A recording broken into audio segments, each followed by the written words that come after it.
സംസ്ഥാനത്ത് മഴക്കെടുതി രൂക്ഷം. പലയിടങ്ങളിലും മരം വീണും മണ്ണിടിഞ്ഞും അപകടങ്ങൾ ഉണ്ടായി. നിരവധി കെട്ടിടങ്ങൾക്ക് നാശം സംഭവിച്ചു. നദികൾ കരകവിഞ്ഞതോടെ ജാഗ്രതാ നിർദ്ദേശം നൽകിയിട്ടുണ്ട്. കാലവർഷം തുടങ്ങിയ ശേഷം റെക്കോർഡ് മഴയാണ് കേരളത്തിലെന്ന് റവന്യൂ മന്ത്രി കെ രാജൻ പറഞ്ഞു.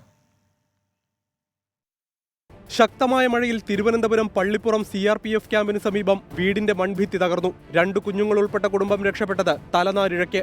കഴക്കൂട്ടം മഹാദേവർ ക്ഷേത്രത്തിന് മുൻപിൽ കൂറ്റൻ പരസ്യബോർഡ് നിലം പൊത്തി. പത്തനംതിട്ട അരിഞ്ഞിലാമൺ കുറുമ്പൻമുഴി കോസ്വേ മുങ്ങിയതോടെ 500ഓളം കുടുംബങ്ങൾ ഒറ്റപ്പെട്ടു. കോട്ടയത്ത് ജൂൺ 30 വരെ ഖനനത്തിന് നിരോധനം. ഈരാറ്റുപേട്ട വാഗമൺ റോഡിലെ രാത്രികാല യാത്രയ്ക്കും നിരോധനം ഏർപ്പെടുത്തി. ഇടുക്കി ദേവികുളത്ത് വീടിനു മുകളിലേക്ക് കരിങ്കൽ കെട്ട് ഇടിഞ്ഞു വീണു. ഏലപ്പാറയിൽ മരമൊടിഞ്ഞു വീണ് വീട് ഭാഗികമായി തകർന്നു.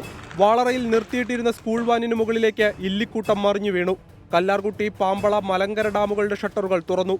ജില്ലയിൽ രാത്രിയാത്രയ്ക്ക് നിരോധനമുണ്ട്.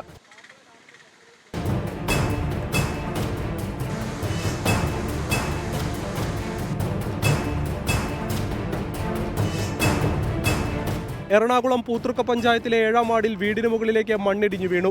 വീട്ടിലുണ്ടായിരുന്നവർ പുറത്തേക്ക് ഓടിയതിനാൽ അപകടം ഒഴിവായി. ആലുവ പെരിയാർ തീരത്ത് കനത്ത കാറ്റിൽ മരങ്ങൾ കടപുഴകി. മട്ടാഞ്ചേരി ബസാറിൽ 5 കുടുംബങ്ങൾ താമസിക്കുന്ന പുരാതന കെട്ടിടം തകർന്നു. കാക്കനാട് തെങ്ങോട് തുറന്ന ദുരിതാശ്വാസ ക്യാമ്പിൽ 7 കുടുംബങ്ങളിലെ 20 പേരുണ്ട്. തൃശൂർ പെരിങ്ങൽകുത്ത് ഡാം തുറന്നു. 9 ജില്ലകളിൽ NDRF സംഘം ക്യാമ്പ് ചെയ്യുന്നുണ്ടെന്ന് റവന്യൂ മന്ത്രി കെ രാജൻ.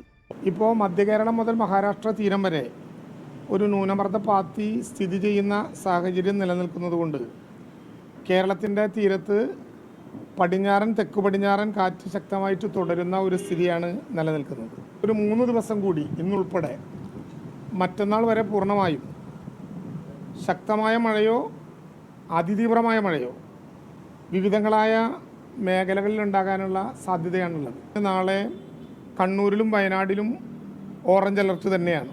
ഒരുപക്ഷെ ഈ വർഷത്തെ തന്നെ കാലവർഷ സീസണിലെ ഏറ്റവും വലിയ മഴയാണിപ്പോൾ ലഭിച്ചിട്ടുള്ളത്.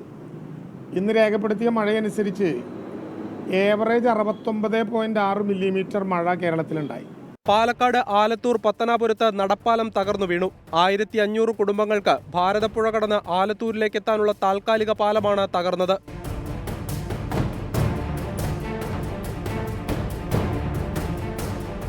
കണ്ണൂർ തലശ്ശേരി തലായിയിൽ ദത്താത്രേയ മഠത്തിന് സമീപം കിണർ 3 മീറ്ററോളം ഇടിഞ്ഞു താഴ്ന്നു.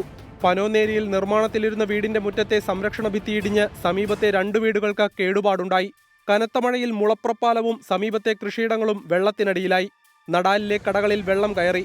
കോഴിക്കോട് കടലുണ്ടിയിലും നാദാപുരത്തും വീടിനു മുകളിലേക്ക് മരം വീണ് അപകടമുണ്ടായി. News desk 24.